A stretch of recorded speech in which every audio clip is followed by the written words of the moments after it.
y en nombre de la institución a todas las personas que han hecho posible esto, que siempre son muchas más de las que están acá en la mesa, ¿no? Así que bueno, gracias. La primera decepción que les voy a propinar es que no voy a hablar de criptomonedas por una pequeña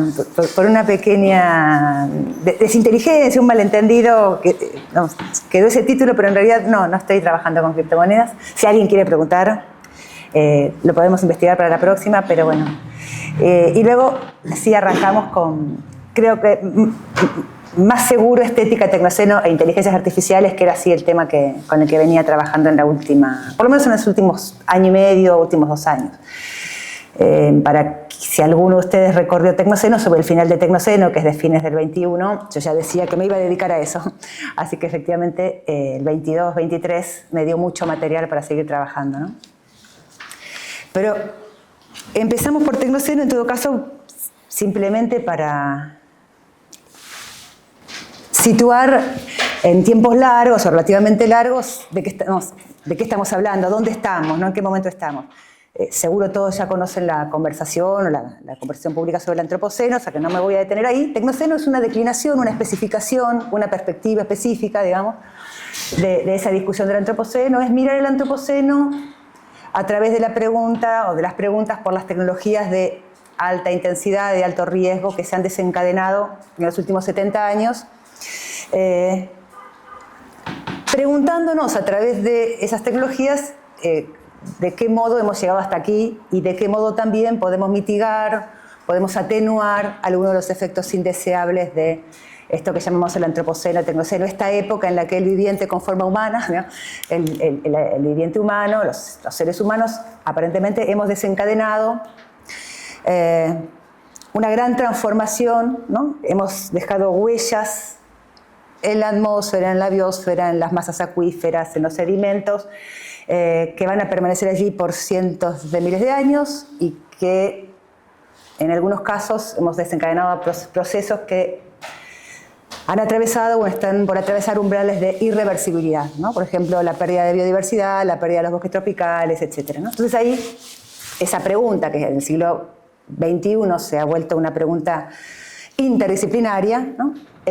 Acá la interpelamos a través de la pregunta por las tecnologías, ¿no? ¿Qué hay de ese fármaco, como diría Stigler, o como diría también Roberto Espósito, en ese fármaco que al mismo tiempo que nos ha permitido una enorme amplitud de escala, digamos, un crecimiento poblacional enorme, longevidad, salud pública, educación superior para las capas prósperas tanto de Oriente como Occidente, esas mismas fuerzas nos traen a este umbral de reversibilidad, decíamos recién, nos pone a nosotros como especie y otras especies en riesgo. O sea, y paso ya sabemos algunos de los problemas de este término antropoceno, que la controversia que generó, así como la enorme expectativa que generó, la controversia por la periodización, la controversia por el nombre, digamos, ¿no? ¿Cuándo comienza? ¿Por qué el antropos en general y no una sociedad en particular, una cultura en particular, un momento en particular? Y eso genera dos décadas de conversación pública sobre esto y de discusión al interior de un área experta que es la geología. Si hablamos de seno, ¿no? esa terminación que da cuenta de que hablamos de una época geológica posterior al Holoceno, supuestamente. Bueno, los expertos que van a dirimir la controversia van a ser los geólogos, y creo que todos saben que en el 2019 la Comisión Internacional de Estratigrafía fue muy favorable a la hipótesis del antropoceno, pero en el 24 fue muy desfavorable. Entonces estamos ahí todavía en esa discusión del término al concepto, o del término al término técnico, que entendemos que va a permanecer allí. Mientras tanto, junto con Tecnoceno se han desarrollado otros términos, todos, insisto, deben conocer bien, es un marco nada más, pero capitaloceno, ptuluceno, dice Donna Haraway, plantacionoceno, bueno, en fin. No es hoy el día de discutir eso. En todo caso, si quieren que conversemos eso, me puedo detener, por supuesto, mucho más, pero voy a decir por qué defiendo, o sea, cuáles serían mis argumentos para defender Tecnoceno, no como quién tiene razón o cuál es la mejor de las tesis. Creo que deberíamos todos trabajar en las tesis complementariamente. Aquellos que piensan que el problema del antropoceno se concentra fundamentalmente en las relaciones sociales de producción, creo que hacen muy bien y es complementario a la perspectiva del Tecnoceno trabajar sobre ese campo de experiencia, ¿no? El campo de experiencia de las relaciones sociales de producción, mientras nosotros trabajaremos sobre el campo de experiencia, sí, claro. Gracias, ahí va. Disculpas, pero bueno, no voy a retroceder. Trabajamos sobre el campo de experiencia de este desarrollo tecnológico, ¿no? Las tecnologías de gran intensidad y de alto riesgo. Decía que hay 4 argumentos por los que defiendo esta hipótesis del tecnoceno, ¿no? Por un lado, es coherente con la periodización que propone la propia Comisión Internacional de Estratigrafía, que dice que en torno a la década del 50 del siglo pasado se desencadena esta nueva era, ¿no? Encuentren los sedimentos plásticos, microplásticos, ¿no? Pero sobre todo cesio 137, plutonio 70, que son marcadores radioactivos de la actividad de la energía nuclear civil, de la industria nuclear civil posterior a la Segunda Guerra. De acá del 50, en los océanos del globo aparecen esos marcadores radioactivos que van a permanecer cientos de miles de años, y ahí está de alguna manera la clave de esa huella humana, ¿no? Bueno, entonces adoptamos esa misma periodización, precisamente de esas tecnologías estamos hablando, la nuclear, la petroquímica, la bioinformática. Por otro lado, no solo señala, digamos, la época, no solo da nombre a una época, la época del humano, sino que nombra un campo de experiencia sobre el cual podemos actuar para mitigar los riesgos o los efectos indeseables, o podemos revertir una parte de esos efectos indeseables. Ya te lo expliqué recién, ¿no? Pero creo que eso es un hecho importante para nosotros, ¿no? Como investigadores.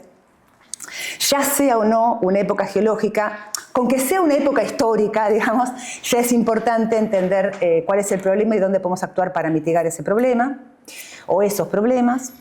Luego, fundamentalmente para mí, el tecnoceno se dice en distintas partes del globo, pero nuestra perspectiva sudamericana, digamos, incorpora en la conversación sobre el antropoceno a las tecnologías infocomunicacionales, que no estaban en la discusión del antropoceno, como prioritarias para el análisis del acontecimiento, si quieren, la crisis ecológico-ambiental, la crisis socioambiental, vamos a decirlo así.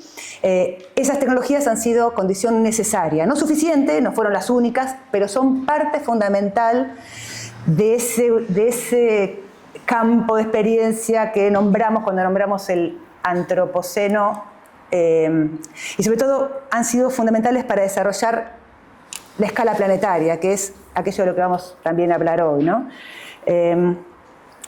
También hablamos a veces del salto de escala, pero es una figura un poco ambivalente. No es que hay un salto, así como si fuera un salto de pantalla, que cambiamos una pantalla por otra, pero sí sumamos una escala a las habituales escalas de acción. Y bueno, y eso es algo de lo que... estaría bien que vieran acá, ¿no? Pero sí vamos a ver al menos una base de la tesis que quizás dialogue un poco con las preguntas de Antonio, quizás.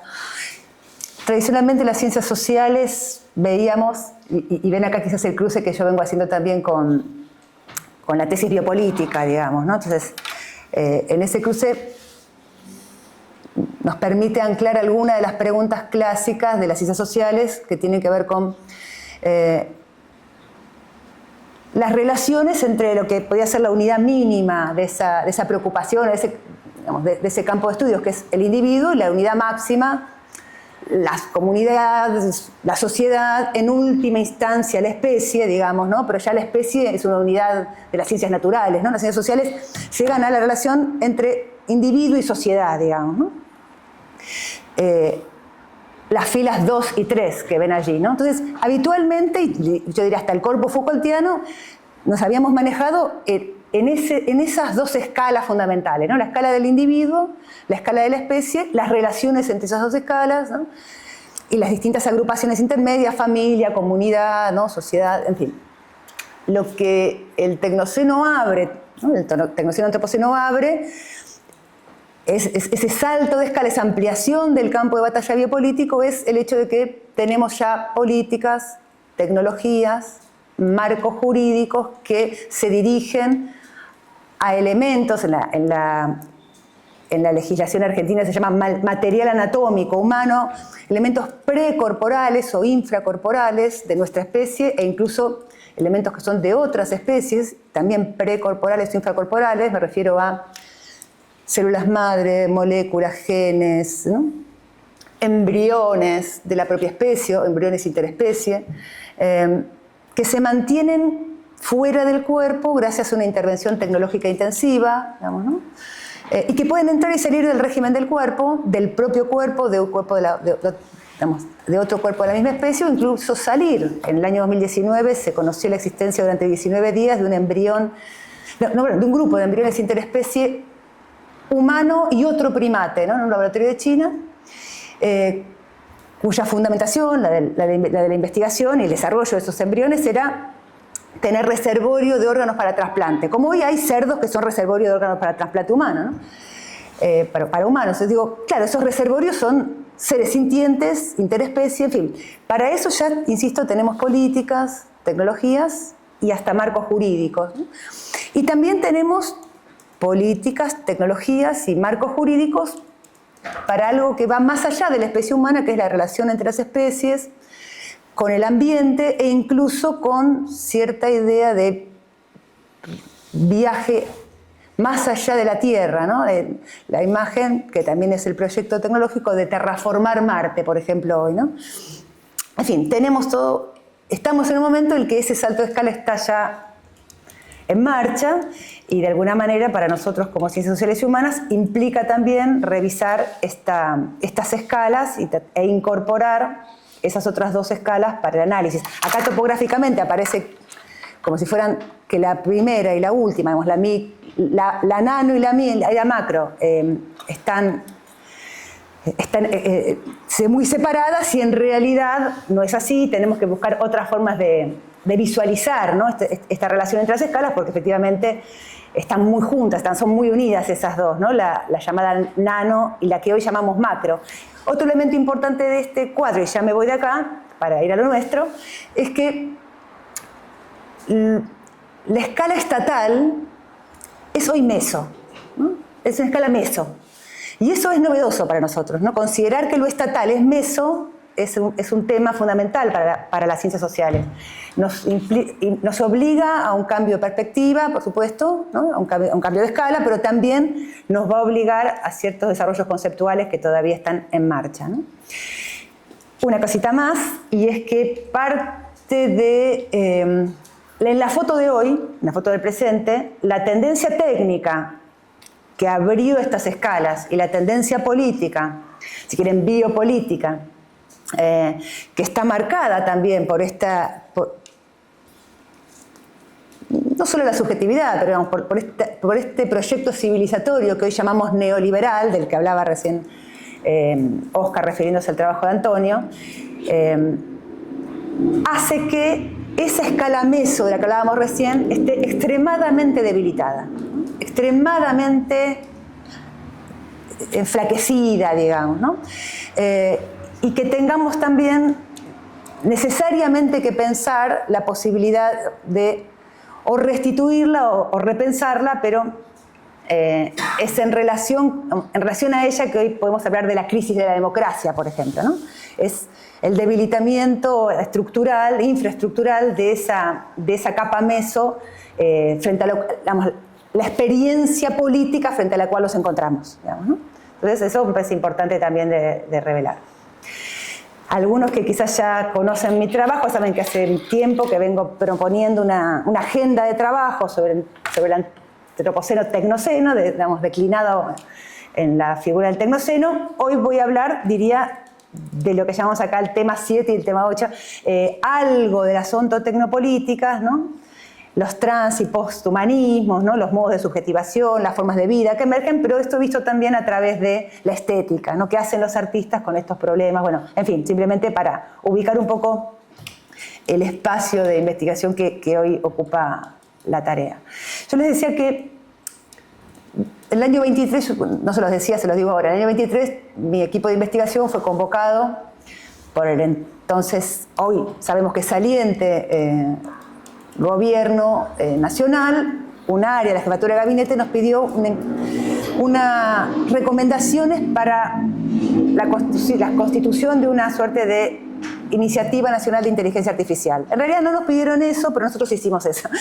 Nos pidieron que trabajara algo en relación con las fake news, ¿no? Querían entender a lo que estaba ocurriendo con con la desinformación, con el proceso acelerado de desinformación que tenía que ver con la plataformización, etc. Entonces dijimos, bueno, el momento actual nos exige pensar la IA, y si quieren les cuento por qué ella decía eso, pero bueno, en fin, en ese momento lo que advertimos era que estábamos en una época entre accidentes, ¿no? Y eso me parece que sigue siendo así, desde el accidente normal de la pandemia del coronavirus, lo hablábamos recién con Oscar, se decía que el momento de la pandemia fue un momento en el cual el 30% de la población mundial estuvo más de un año encerrado en sus hogares, casi el 95% de la población mundial tenía algún tipo de limitación de movimiento, y yo creo que fue una suerte de despertar a la conciencia de que estábamos habitando esa escala planetaria de la que hablaba yo recién, ¿no?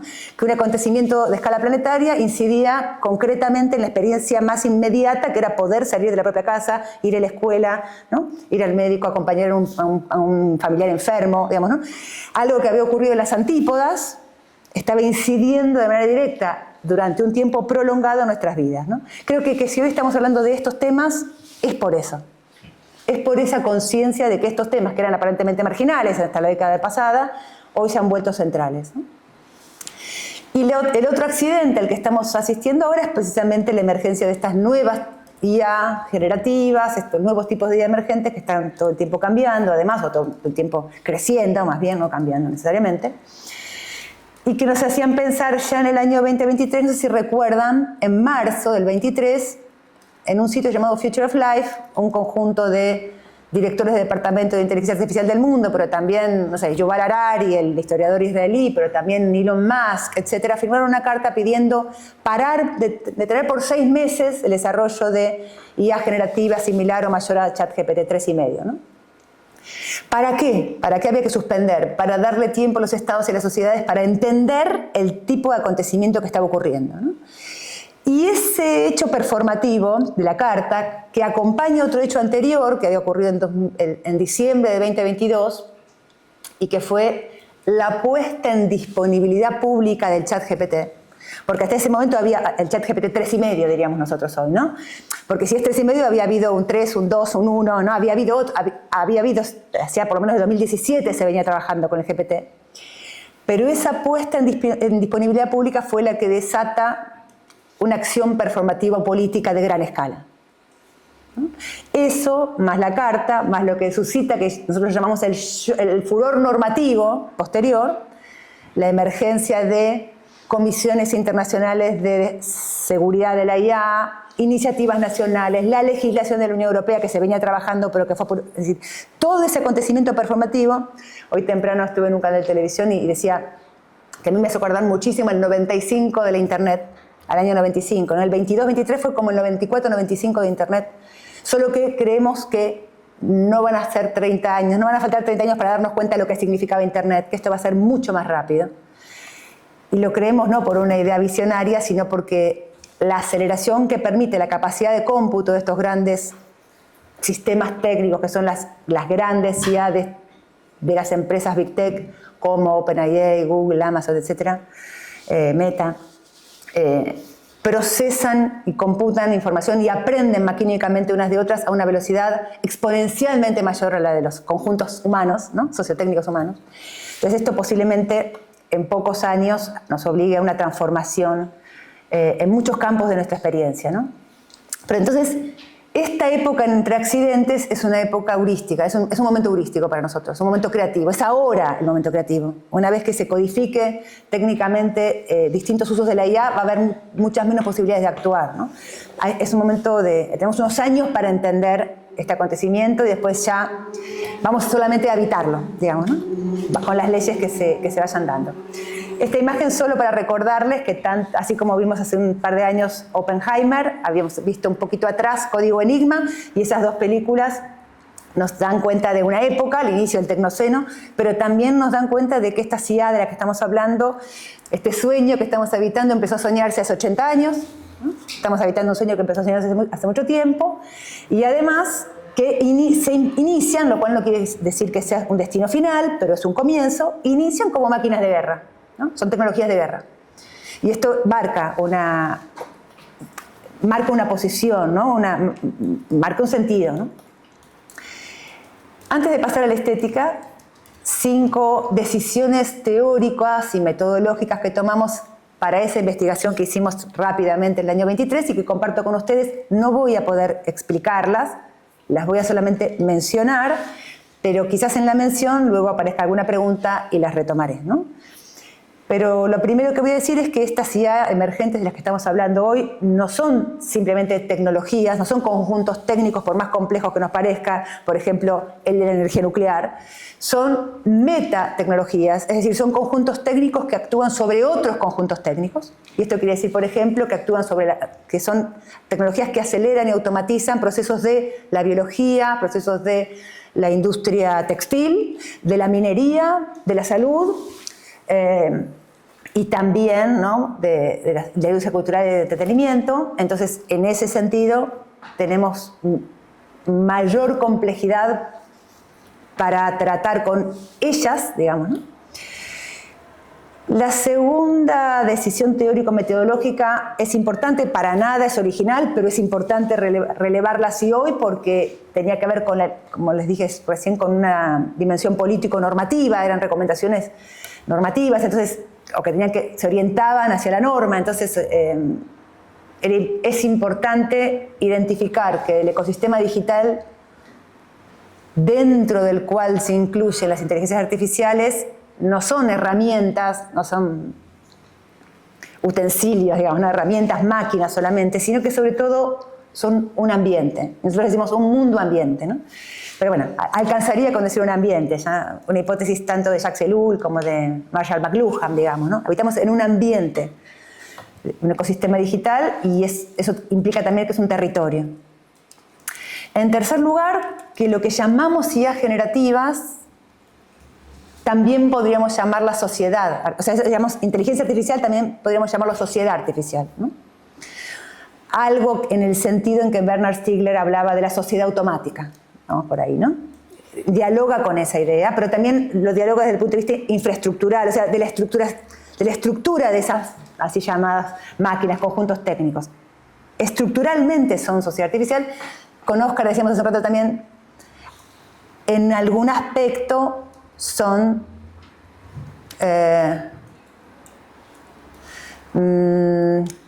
me sale trabajo inmaterial, perdón, el otro concepto del posobrarismo. Son conocimiento colectivo, digamos, ¿no? Son general intellect, son intelecto general. También son intelecto general. Entonces, insisto, es de una complejidad mayor que simplemente considerarlo inteligencia artificial como el desarrollo o el resultado del desarrollo de las industrias de la ciencia de los sistemas y de las ciencias de la ingeniería, ¿no? Y de las ciencias cognitivas. Es también esa combinación junto con el desarrollo del conocimiento colectivo y de nuestros lenguajes, ¿no? Nuestras formas retóricas, nuestras formas de traducir un lenguaje a otro, ¿no? Y eso es parte de la máquina. Eso es parte del conjunto técnico, no es su resultado.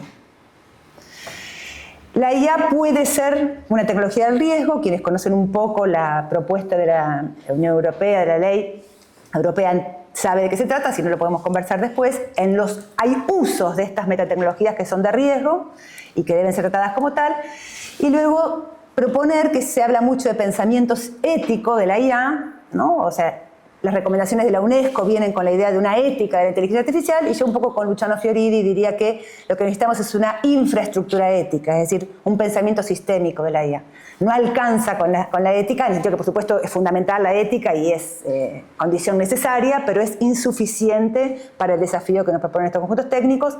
Nadie se subiría a un avión si le dijeran no se preocupe, los pilotos hicieron un curso de ética, siguen las recomendaciones de la UNESCO.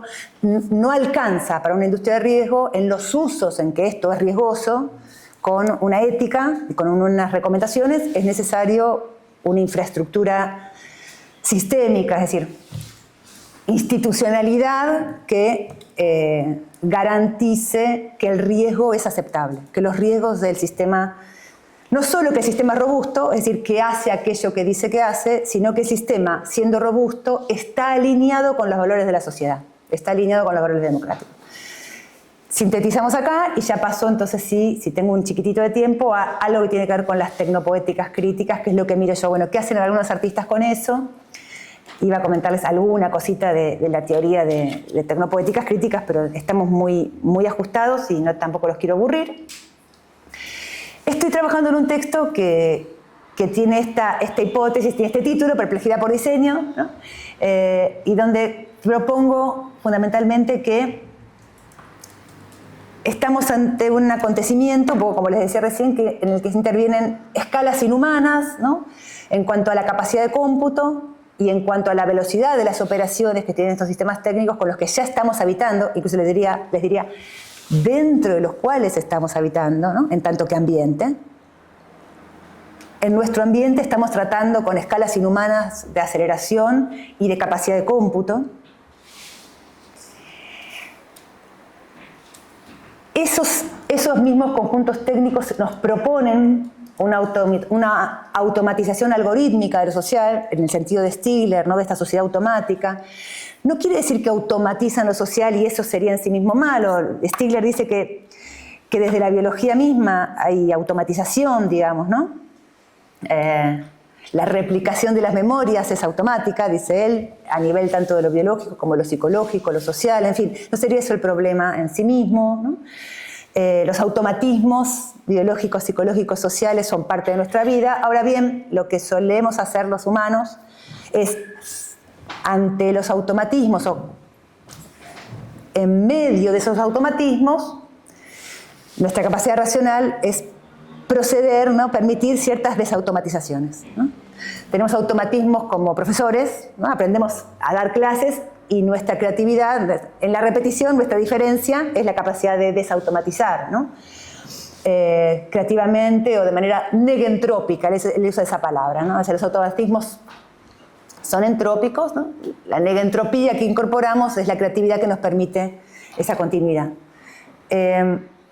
Ahora bien, teniendo en cuenta este escenario, ¿no? De habitar, cohabitar, coevolucionar con agencias, ¿no? Con agentes de escala inhumana, ¿no?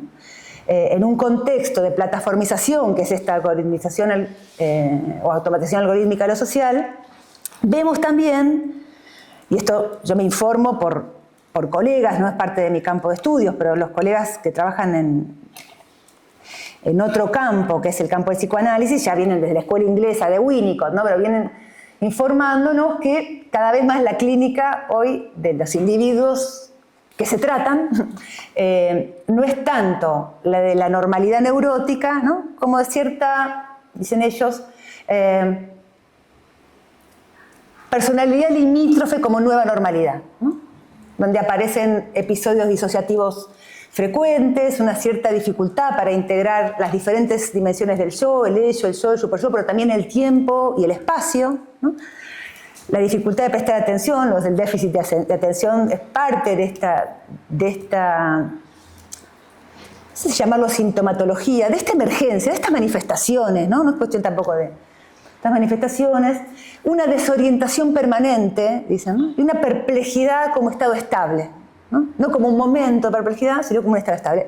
Con esta información o con estos datos, digamos que nos vienen, insisto, de otro campo, yo estaba tratando de leer algunos artistas en mi cuadro de 4 escalas. Yo recojo muchas veces, bueno, qué hacen los artistas con cada una de estas escalas, ¿no? Con la escala de los materiales biológicos, precorporales, infracorporales, la pregunta por el yo, la pregunta por la composición, digamos, ¿no? La pregunta por lo vivo y lo no vivo, en fin. La escala del cuerpo, pero en particular la del cuerpo intervenido tecnológicamente, el cyborg, ¿no? La prótesis, el transhumano, pero también el cuerpo intervenido por la medicina para, ¿no? que incluso lo lastima para salvarlo, digamos, ¿no? O lo amputa para salvarlo. Es decir, bueno, hay todo un conjunto de reflexiones que vienen de los artistas y que tratan esta estabilidad e inestabilidad del cuerpo. Hay un conjunto de piezas y prácticas que tratan de la relación entre los cuerpos. Nicolás Bourdieu en el siglo pasado, ¿no? A fines del siglo pasado, hablaba de la estética relacional, ¿no? Un término muy discutido, yo misma lo discutí mucho, pero entiendo que daba cuenta de un momento, de una pregunta de los artistas, precisamente por donde la pieza escenificaba, sobre todo son piezas de instalación, ¿no? Espacializaba, ponía en el espacio la pregunta por la relación social que la propia pieza entabla, ¿no? La familia obrera de Oscar Boni es el ejemplo que siempre damos, pero bueno, el teatro documental, ¿no? Muchas instalaciones que tienen que ver con la relación entre ese juego de cajas chinas del que habla también Claire Bishop, ¿no? En Is Installation an Art, ¿no? Es la instalación un arte, y ella habla de esa estructura en cajas chinas que la instalación se propone al espectador, digamos, ¿no?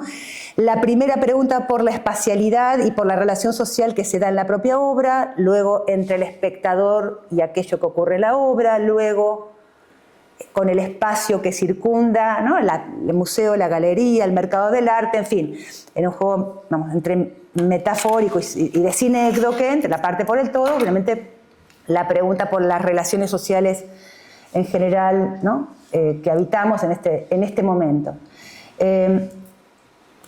Y finalmente, y a eso quisiera referirme brevemente, piezas que trabajan con la cuarta escala, ¿no? Las relaciones entre las especies, el mundo ambiente tecnonatural, ¿no? O tecnosocial natural, si quieren, con el cosmos, incluso, ¿no? La cuestión de la escala planetaria. Hay distintas piezas y prácticas, no me voy a detener en ellas.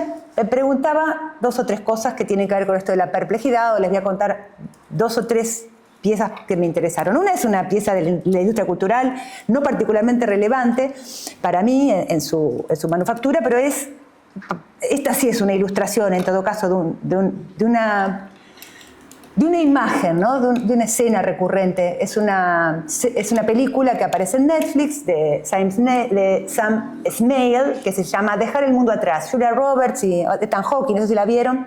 Una pareja, una familia que se va a la playa unos días, un feriado largo, y de pronto están en la playa y un crucero, bien que viene y se estrella contra la playa, ¿no? De pronto se queda sin celular, sin conexión, sin conectividad, y empiezan a aparecer fenómenos de distintos accidentes asociados a esta desconexión total, ¿no? Y lo que me interesaba era ver a las protagonistas, ¿no? Los protagonistas miran para arriba, ¿no? Son individuos que miran a la escala macro, ¿no? Sin tener nada meso que les explique lo que está pasando, ¿no? Sin que haya nada a nivel de la institución social, ni en la comunidad, ni en lo social, ni en el periodismo. No hay ahí explicación de qué es lo que está ocurriendo, una perplejidad sistémica, digamos, ¿no? No entendemos qué es lo que está ocurriendo. Spoileo la película, apaguen los que no quieren, realmente no se explica lo que pasa, no se sabe lo que pasó allí. Quizás como tampoco sabemos del todo lo que pasó con la pandemia, ¿no? Esa perplejidad que no nos vuelve conspiranoicos, simplemente por decir, no tenemos muy claro qué sucedió allí, ¿no? No lo tenemos claro, realmente no lo tenemos claro, no es que tampoco estamos diciendo algo más que eso, ¿no?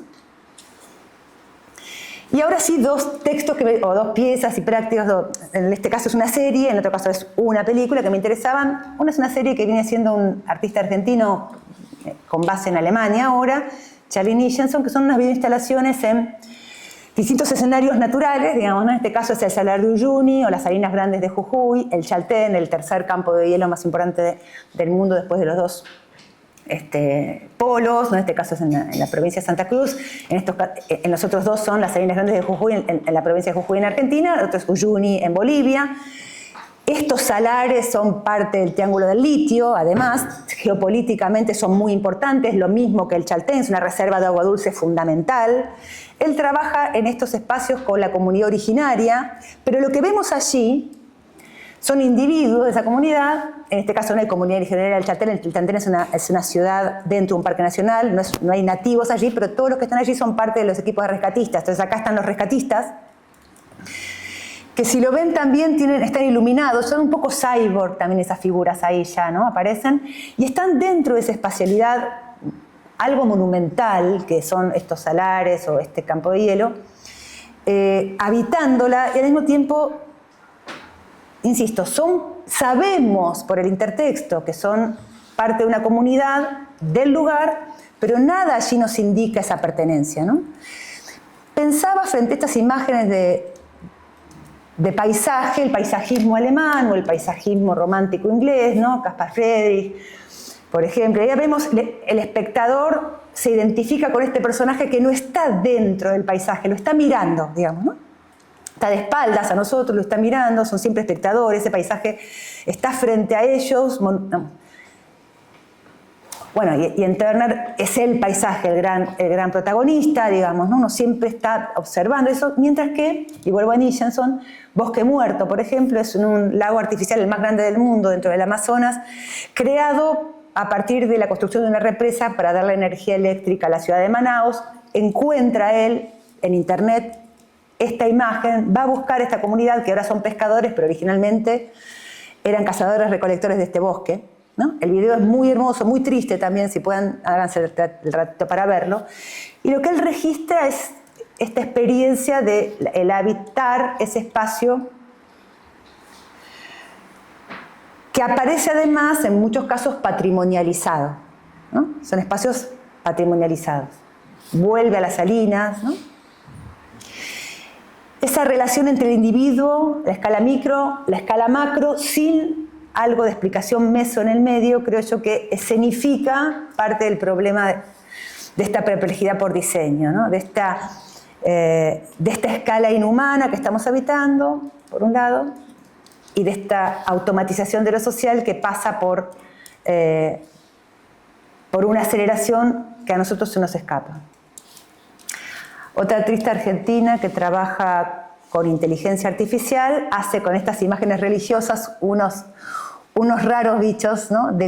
Y tiene una reflexión muy interesante acerca de cómo la IA generativa en pocos minutos desencadena cientos de imágenes, miles de imágenes, ¿no? El vértigo de la escala de producción generativa, cómo elegir en esa escala de generación, no diría infinita, pero enorme, material. Bueno, les mostraría también este pequeño corto Kiss Crash de Alan Cole, que es ganador de un festival de cine hecho con inteligencia artificial. El título les dice algo, los besos de la historia del cine, el crash de Ballard, Cronenberg, y bueno, el choque entre autos como símbolo del choque de las máquinas, digamos, él juega con esas dos imágenes.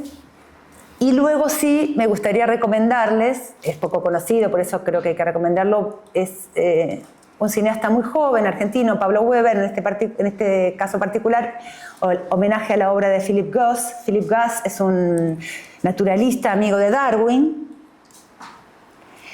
que hacía, además de conocer la naturaleza, la dibujaba. Tenía un arte naturalista muy habitual también en esa época, era un dibujante muy, muy preciso.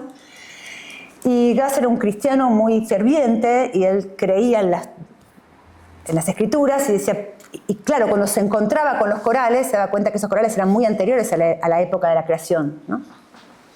Y había una contradicción entre la datación, digamos, las dos dataciones. Entonces, ¿cómo hacer coincidir el relato bíblico, el relato de las escrituras, que debía ser verdadero, por cierto, y el relato de la naturaleza? Entonces, Dios decía que en verdad lo que pasaba era que Dios, cuando crea el mundo, lo crea también, crea lo que viene, digamos, pero crea también su pasado, ¿no? Crea un mundo que tiene también un pasado, ¿no? Y que ese pasado es parte de la creación. A partir de esa idea, en el texto de Weber aparecen distintas imágenes que él va concatenando de una manera asociativa. Les anticipo mi hipótesis.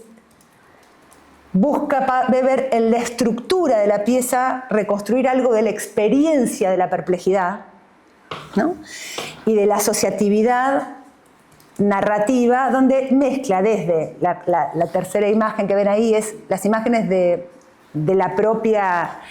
su propia cámara inestable, ¿no? Dice, quisiera empezar esta película con una imagen inestable, de un camarógrafo poco preciso, poco profesional, y recuerda inmediatamente imágenes del telescopio Hubble y del James Webb, donde él recopiló imágenes y elige imágenes, dice, son imágenes nostálgicas o melancólicas, porque son imágenes de cosas que ya desaparecieron, nos llegan a nosotros muchos años después, ¿no? Y va a las imágenes de la inteligencia artificial y sobre todo a las imágenes de esta persona no existe, que es un sitio web que genera caras, ¿no? Que no existen, y son rastros que nunca han estado allí, pero están allí.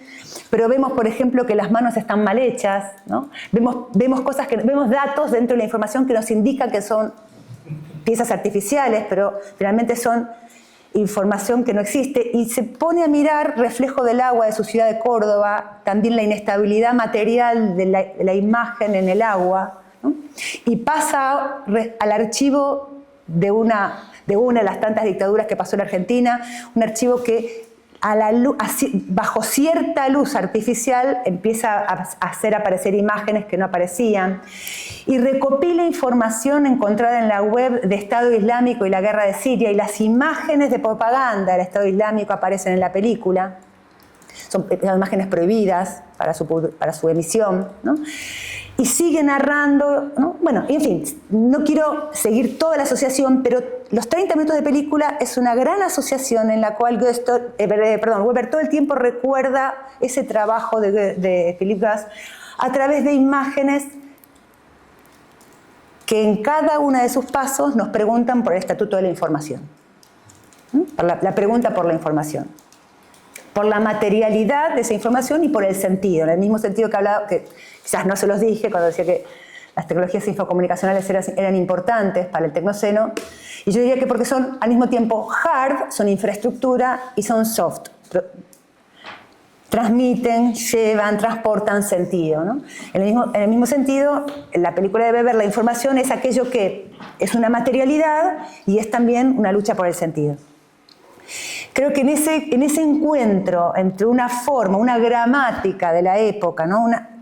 El intento de narrar nuestro tiempo, construyendo una gramática propia de esta inestabilidad de la atención, de esta escala inhumana, de estos archivos al mismo tiempo imposibles de abarcar, ¿no? E inexistentes porque están generados por computadora o por un dios, ¿no? O por un dios artificioso que crea el pasado y el futuro, pero me parece que ahí hay algo de lo que los artistas están intentando construir para narrar esta época, ¿no? Algo de las tácticas hacker. En un texto de Valentina Montero y Pedro Donoso, que la vez pasada que vine acá estaban aquí entre nosotros, ellos hablan de hace 10 años, creo que 11 ya, ellos hablaban de 3 estrategias hacker para las tecnopoéticas críticas de la época, ¿no? Las que piensan críticamente este entorno tecnonatural que habitamos. Ellos decían que hay como 3 grandes estrategias, ¿no? Las prácticas que denuncian, que muestran, que visibilizan este mundo tecnosocial. Las que abren las cajas negras, ¿no? Las que desmantelan, deconstruyen, ¿no?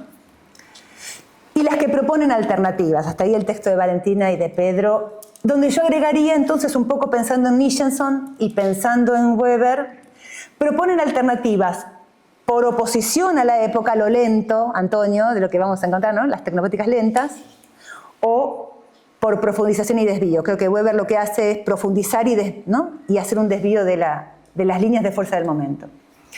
También, y con esto cierro, están, creo yo, las tecnopoéticas que experimentan con formas de vida, ¿no? Formas de vida posibles, absurdas, imposibles. La pregunta por la forma de vida artística, yo creo que los artistas lo que más se preguntan todo el tiempo, así como nosotros, como profesores, nos preguntamos, bueno, ¿qué es una forma de vida artística, ¿no? ¿Y qué es el arte hoy? ¿Cómo se vive esa forma de vida en este entorno tecnosocial? Bueno, esto es lo que quería compartir con ustedes y muchas gracias.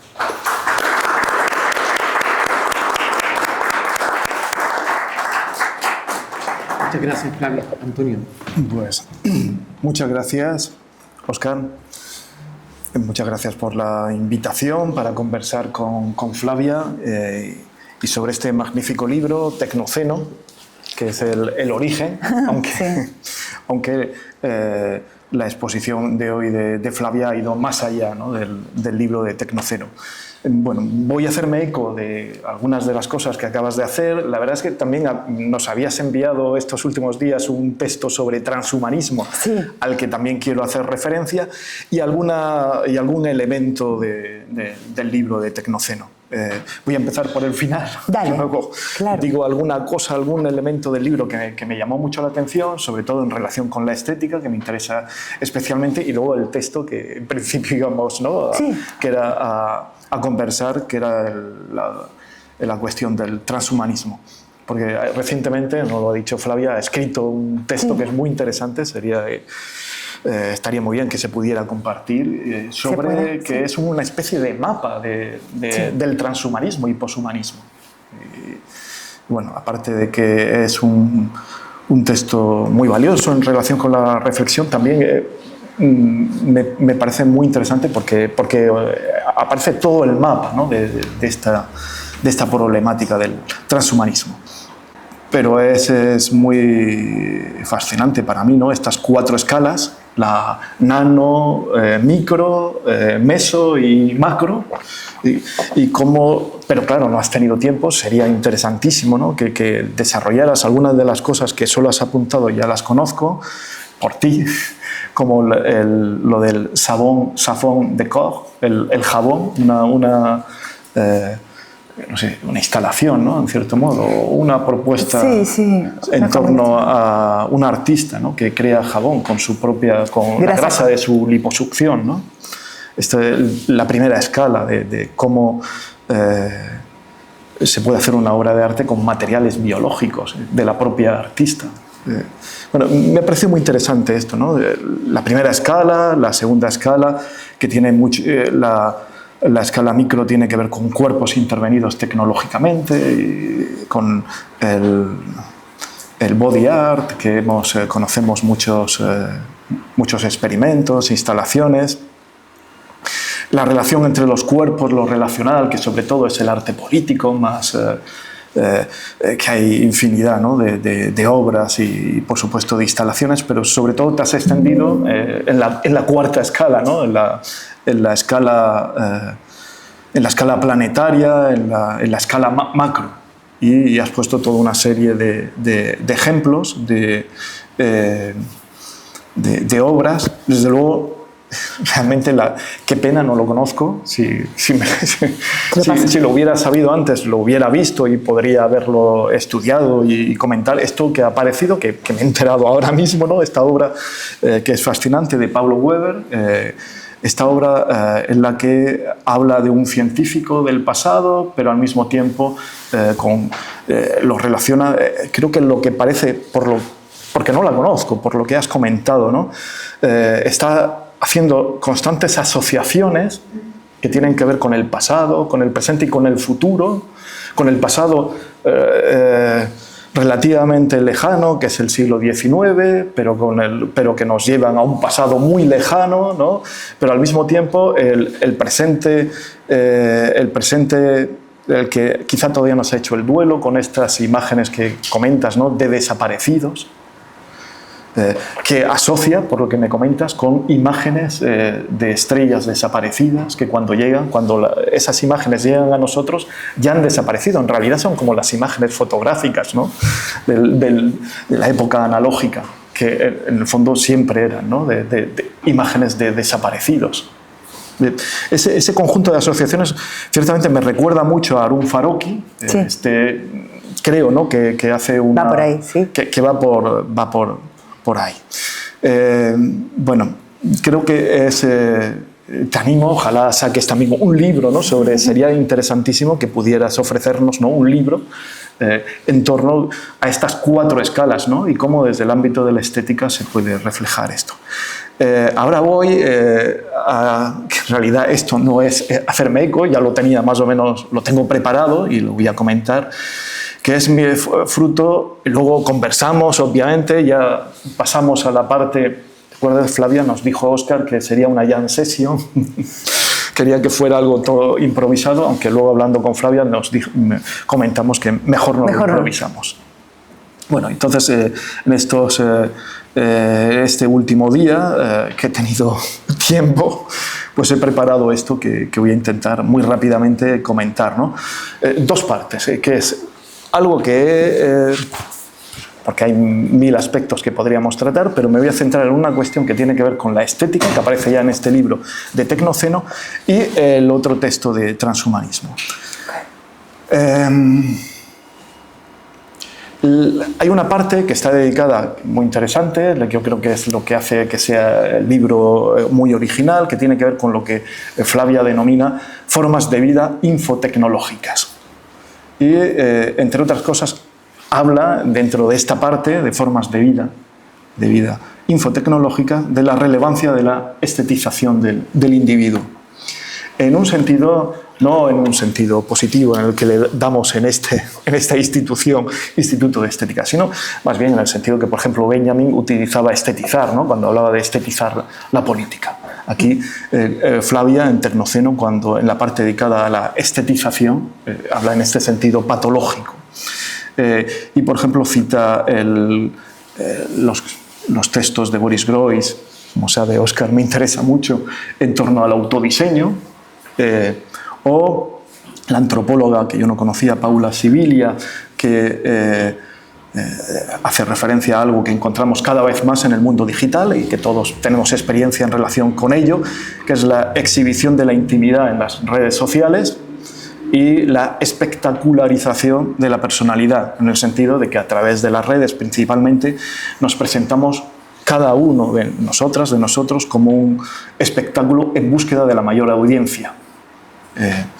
Bueno, este sujeto del autodiseño es un sujeto, se suele decir, ¿no?, narcisista, del autodiseño, del espectáculo de sí mismo, y que, lo llevo también a mi terreno, es el sujeto del neoliberalismo.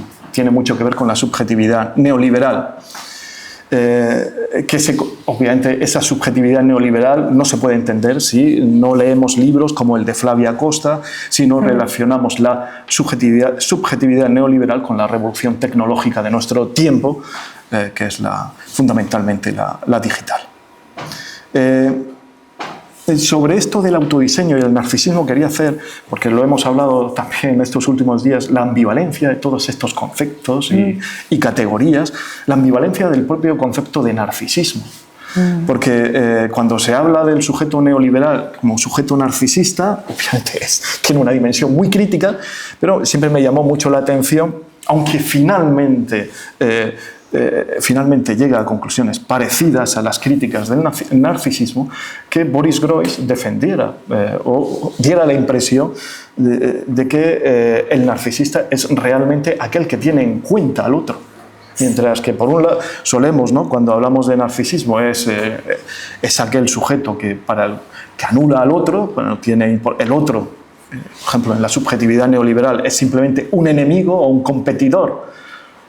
O, en el mejor de los casos, alguien que sirve para valorizar, para presentarte como mejor espectáculo, porque te da un like, ¿no? Pero en cualquier caso, el otro tiene una dimensión instrumental, no hay realmente respeto a esta alteridad.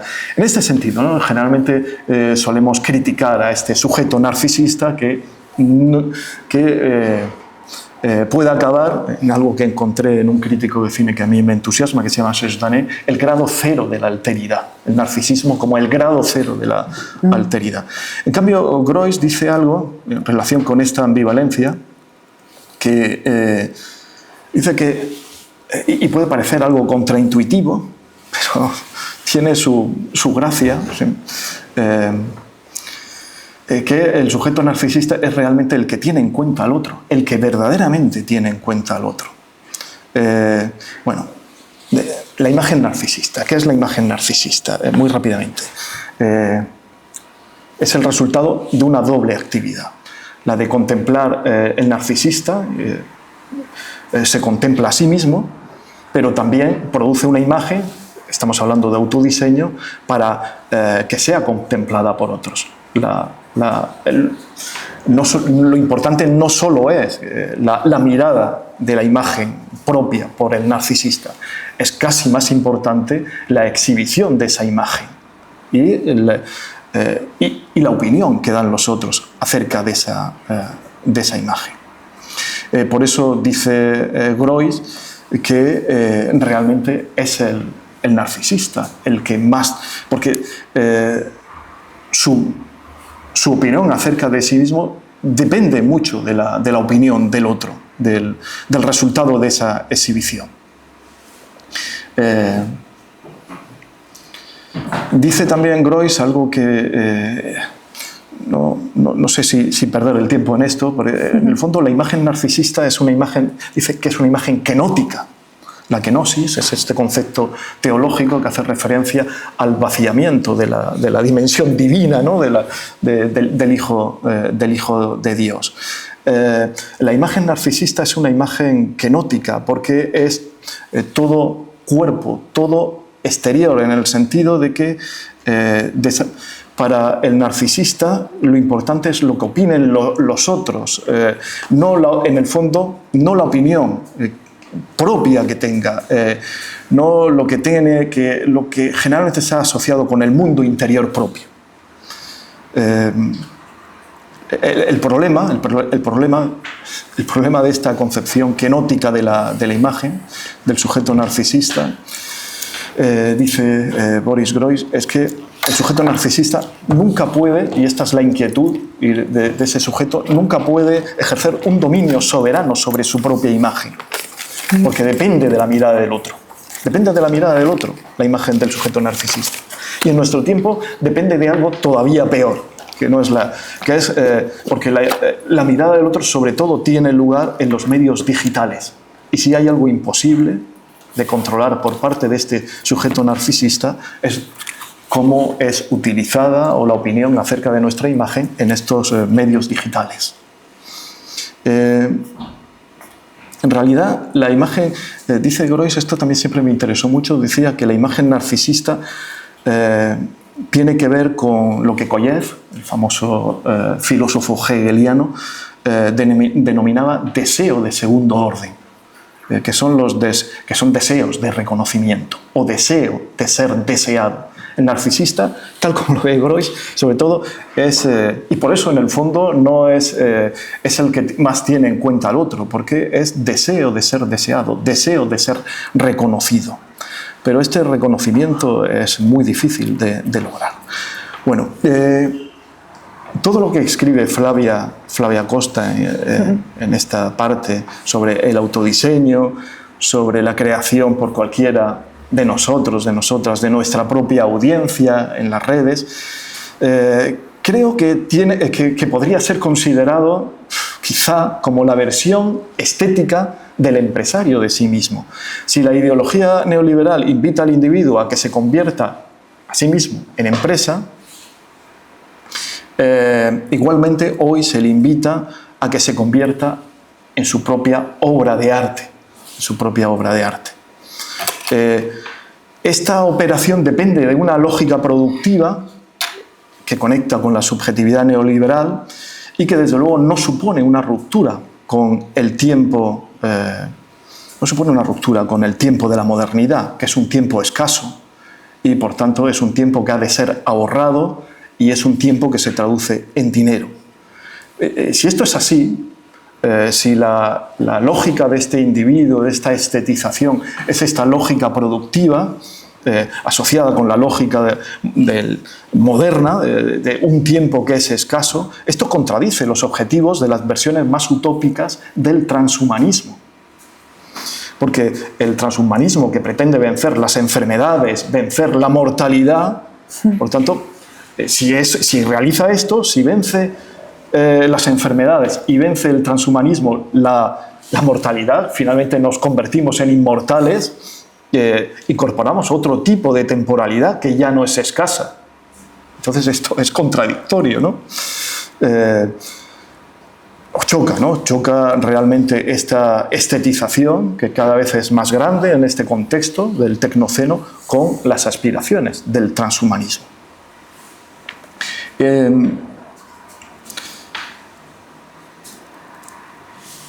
Claro, de nuevo vuelvo a Groys. Cuando en su pequeñito libro, uno de sus últimos, que se titula Devenir obra de arte, cuando habla también de este tema de que nos convertimos, el autodiseño, ¿no? De que en el fondo devenir obra de arte, da la impresión de que va a hablar de esto, pero no habla de que nos convertimos en obra de arte, porque devenir obra de arte pone sobre la mesa, o en el libro, se refiere a una lógica muy distinta a esta lógica productiva, a esta lógica que tiene que ver con el tiempo escaso. Y el tiempo escaso es siempre un tiempo que se traduce en dinero. Como dice Benjamin Franklin, el tiempo es dinero, ¿no? El devenir obra de arte en este libro hace referencia a otra cuestión muy diferente. En realidad lo que hace Boris Groys es fusionar el pensamiento de la estetización del sujeto con el pensamiento, que está muy de moda hoy también, de la filosofía del cuidado. Del cuidado, el pensamiento del cuidado. Lo que defiende en ese pequeño librito es que las instituciones deberían cuidarnos, es decir, proteger nuestra salud física y nuestra salud mental, como los museos cuidan las obras de arte. Somos obras de arte, como parecidas a las obras que están cuidadas, que albergan los museos. Debemos ser cuidados. Las obras que albergan los museos, la estética moderna, obviamente dice, son obras desfuncionalizadas, no tienen una función, en principio, ¿no? A partir de Kant, Schiller, etcétera, una función religiosa, una función económica, una función política, etcétera. Son las obras de arte desfuncionalizadas. Esto, llevado al plano sociopolítico en el que en el fondo se quiere mover Boris Groys cuando habla del devenir obra de arte, significa que debemos ser cuidados con independencia de la función social, del trabajo que hayamos desempeñado, de la renta que tengamos. Cualquiera, haya trabajado o no, haya pagado un seguro o no, tiene derecho, en tanto ser humano, a ser cuidado. Lo curioso de todo esto, que parece también, ¿no?, muy contemporáneo, es que esta reflexión se presenta como una reflexión humanista en el fondo, no poshumanista o transhumanista, ¿no? Pero la tecnología, la lógica del cuidado, que yo incluso podría denominar como estética del cuidado, cumple o tiene que ver con una lógica muy distinta a esta lógica a la que antes me refería, que es la lógica productiva. Mientras para la lógica productiva lo importante es crear un producto, lo importante es el final del proceso productivo, para la lógica del cuidado, este proceso empieza con la presencia de un objeto de cuidado y lo ideal sería que fuera este proceso infinito. Significaría que aquel objeto, incluso nosotros mismos, pues nunca desaparecería.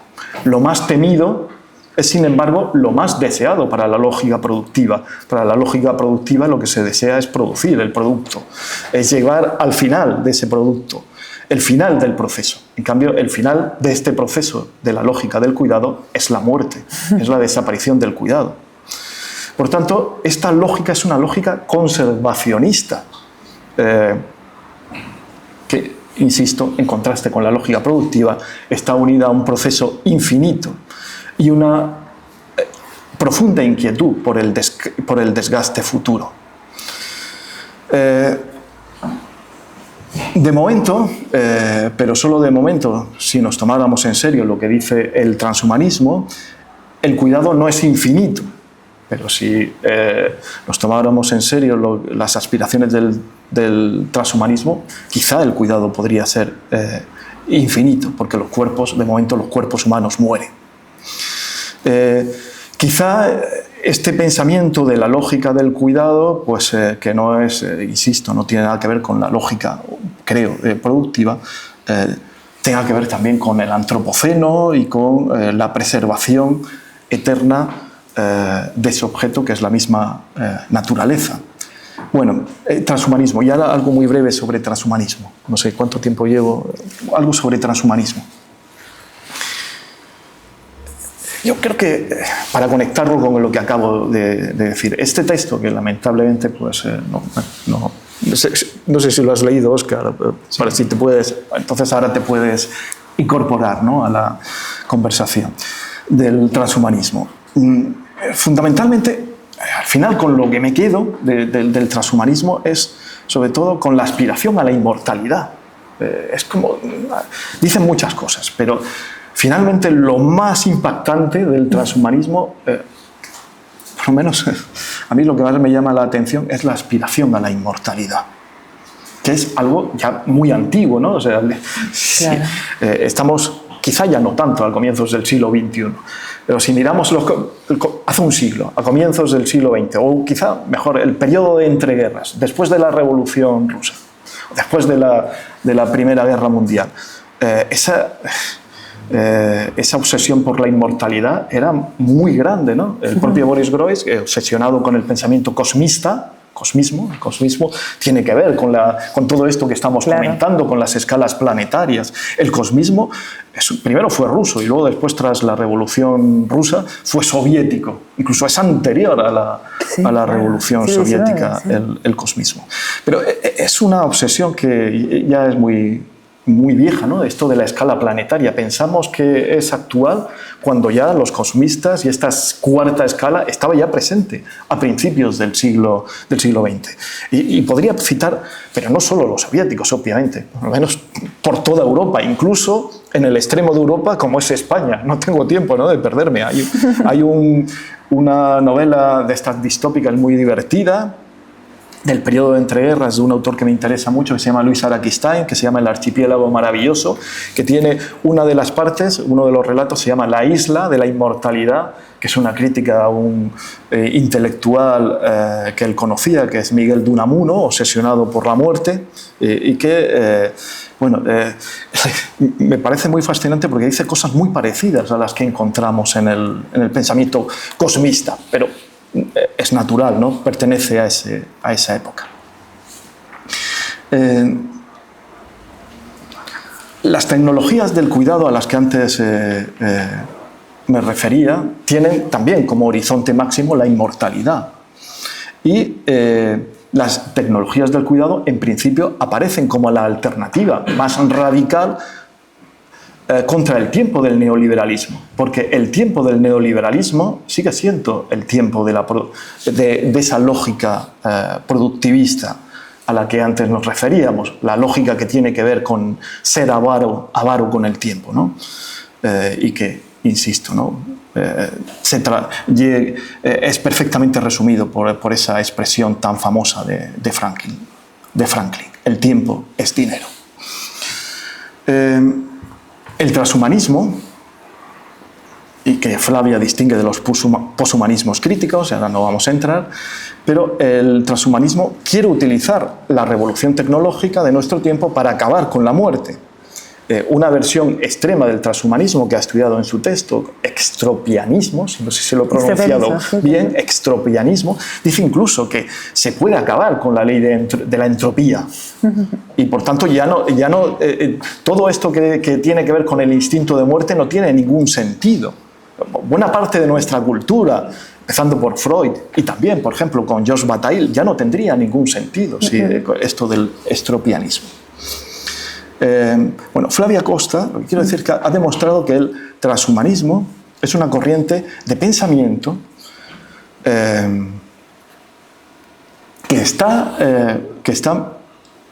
en principio, hemos dicho, ¿no?, tecnologías del cuidado y transhumanismo coinciden en esta aspiración de vencer la mortalidad, coinciden en su aspiración a la inmortalidad. Pero lo que dices en tu texto es que el transhumanismo es una corriente de pensamiento que está muy asociada a los centros neurálgicos del neoliberalismo, que siguen otra lógica, la lógica productivista, la de que hay que ser avaro con el tiempo, la del 24/7 que dice Jonathan Crary, etc. Silicon Valley. Es como si la ideología neoliberal necesitara de esta otra cara. Las dos cosas se dan. O sea, la ideología neoliberal se da la lógica productivista y esta otra lógica del cuidado, esta otra lógica que debe conducirnos a la inmortalidad. Las dos cosas en el neoliberalismo. Como si necesitara de esta otra cara utópica, luminosa, que es la del transhumanismo, que promete acabar con la enfermedad, con la muerte, con el fin de compensar su cara distópica, que es la de la precariedad, la de la competencia, la subjetividad que experimenta intensamente el 24/7, etcétera, etcétera, ¿no? Todas estas patologías del neoliberalismo. y sobre esto, Flavia, lo ha citado a Benedotti, que habla, ¿no?, del giro posantropocéntrico como un giro neoliberal, a Andrés Baccari, que dice que la ideología anarco-cibercapitalista fue el motor del desarrollo de tecnologías como Google, Windows, Meta, etc. Yo ya me voy acercando al final. Esta cara utópica del neoliberalismo, que me interesa mucho, la cara utópica del neoliberalismo, porque el neoliberalismo no solo es esto, ¿no?, de la precariedad, trabajo, un trabajo muy intenso, el hecho de la idea detrás del empresario de sí mismo, en todas partes tienes que comportarte, ¿no?, como de acuerdo con estos principios de la competencia, etc. Hay una cara utópica muy interesante en el neoliberalismo y que, por ejemplo, se puede apreciar, y esto ya lo lleva al ámbito de la estética, en disciplinas como la arquitectura, que al mismo tiempo tiene una dimensión económica y sociopolítica muy evidente, ¿no?, la arquitectura. Tengo la impresión de que los principales proyectos utópicos ya no son propuestos, como sucedió en el siglo XX y después de la Segunda Guerra Mundial. Estoy pensando, pues aquí he visto situacionismo, estoy pensando en el situacionismo. Los principales proyectos utópicos ya no son propuestos por visionarios de izquierdas, como también me entusiasma pues, el situacionismo, ¿no?, la nueva Babilonia del situacionista Constant, una nueva ciudad elevada sobre la superficie. Eso me recuerda un poco a la Metrópolis de Fritz Lang, sin verdaderos muros, una ciudad sin muros, adaptada al movimiento, al nomadismo. Bueno, hoy esto ya no, las verdaderas utopías ya no las ofrecen las izquierdas. Quizá porque ya hace tiempo que ya nadie, por lo menos desde la izquierda, no se cree en la ficción historiadora, en el sueño de que la historia trabaja para nosotros, trabaja para nuestra propia emancipación, para una emancipación necesaria. Hoy son los millonarios de Silicon Valley quienes ofrecen estas nuevas utopías, y muchas de ellas tienen una plasmación estética, como sucede en el arte arquitectónico. Yo creo que las filosofías libertarias de estos millonarios de Silicon Valley, para decirlo con términos situacionistas, han desviado esta arquitectura situacionista de que antes hacía referencia, de la nueva Babilonia de Constant, que está basada en la ausencia de divisiones, de muros y en el movimiento, que era en el pasado las grandes limitaciones de la arquitectura. Era algo que dividía, la arquitectura dividía, establecía espacios que separaban claramente entre interior e exterior, etc., y producían espacios estáticos. Bueno, esto es lo que pretendía acabar, ¿no?, estos visionarios de la izquierda situacionistas como Constant. Pero hoy son los millonarios de Silicon Valley los que hacen estas cosas. Es increíble. Los que proponen una arquitectura desterritorializada, nómada, rizomática, deleuziana. Esto lo comentamos, ¿no? Hoy se cumple hoy es hoy es el tiempo de Deleuze, pero en el sentido inverso de lo que él pensaba, ¿no? Arquitectura, repito, desterritorializada, nómada, rizomática, si queréis también deleuziana, que era por la que suspiraban los revolucionarios de ayer. Hoy son los quienes proponen estos son estos libertarios neoliberales, que además se inspiran en esa comunidad desespacializada que es la comunidad virtual, la comunidad digital, por supuesto. Pensemos, porque lo cita la propia Flavia, en las ciudades flotantes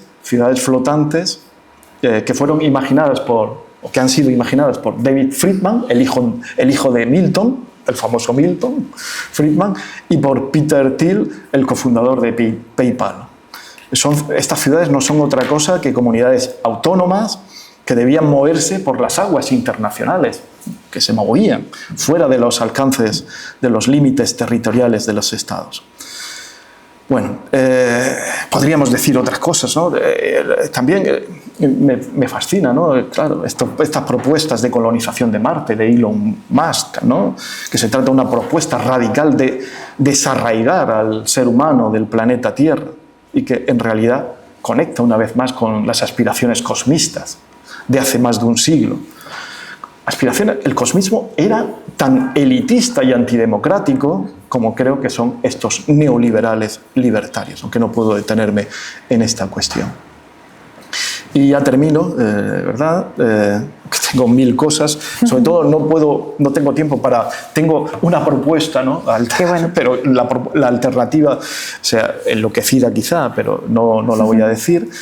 Termino con esto, que más allá de la simplificación que supone admitir, que está detrás, ¿no?, del transhumanismo, admitir el dualismo cartesiano, cuerpo y mente o inteligencia, o más allá de ese pensamiento algo más complejo que sostiene que en realidad somos un híbrido de máquina ya o desde hace bastante tiempo, un híbrido de máquina cibernética y organismo, es creo que como mínimo curioso que una tendencia importante del transhumanismo tenga como principal blanco el cuerpo, al que considera un dispositivo obsoleto.